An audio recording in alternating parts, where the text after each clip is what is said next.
It's funny because we've been on the other side of the spectrum now, where we've had a top farm system. I believe once upon a time, I don't think the Tigers ever were ranked as the best farm system by, say, the Athletic or MLB Pipeline, but they've been in the top 5. Maybe they even got as high as top 3. Mhm. And the funny thing is, it didn't work out for us. We had those guys. We had Mize, Manning, Skubal, Torkelson, Green, even guys. I want to throw some names at you. Franklin Perez was once upon a time a top prospect. Bew Mhm. Burrows was a top 100 prospect once upon a time. Isaac Paredes was up there as well. We've Yeah. seen, these rankings and favoring the Tigers, and at the end of the day, it didn't really matter as much as we thought it did. And I think look at the prospects we have now. Dylan Smith's another guy. Parker Meadows, Winsell Perez, Lipsius. There's a lot of guys I think that are a lot more intriguing. But then again, I don't know how much credit you can really give these rankings, because I'm looking at our rankings from 2019, right? I mentioned guys already, but Des Cameron was one of our top 5 prospects. Didn't work out. Bew Burrows, Willie Castro, Christian Stewart, Kyle Funkhauser. Like, a lot of these guys just didn't work out. So I don't know how much, how much credit you can really give this and look at it and be like, they have the 30th worst farm system. I disagree. I think there are 10, maybe 15 guys you can look at this in this farm system and be like, they could maybe be something. Wilmer Flores, like guys like that, Reese Olson. They have something there.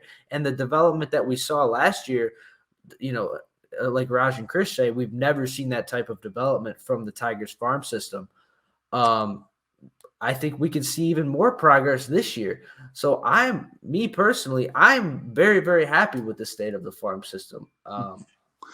There, like, as I mentioned a few minutes ago, there are more players that we can watch and have genuine interest in than there were a decade ago, right?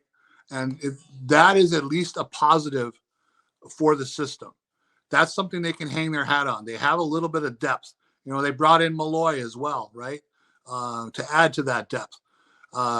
So that is good. But I just think I think his point is they don't have that big difference maker, those 2 or 3 big difference makers. The 6 WAR guys. Someone's going to bust off a 5 or 6 WAR year. But there's nothing wrong with producing a bunch of dudes who are 2 and 3 and 4 WAR players, right?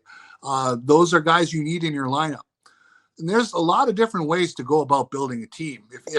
If the Tigers aren't able, beyond Riley Green, right, this next wave of players, if they don't produce an all-star, but they do produce some legitimate ball players for their lineup, then that's when they're going to need to go out into the free agent market and find that all-star, the guy who really puts juice in the lineup and brings them from an 84-win team to a 92-win team or something like that. Those type of signings, probably more than one guy to make up 8 wins. But you know what I'm saying? They have some depth in the farm system. That's good. I wouldn't worry about one guy in one publication ranking them 30th. That's okay. He has his reasons and they're legit. That's cool.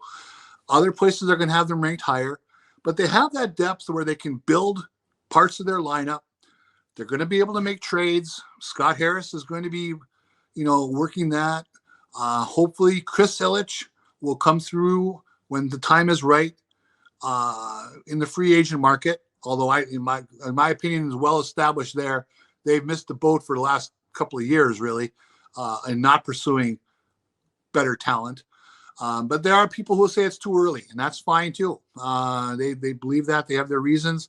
But when time comes, when this wave of players has produced a couple of pillars of the lineup, are they going to augment it from the free agent market and the trade market? That's kind of how a winning team is made.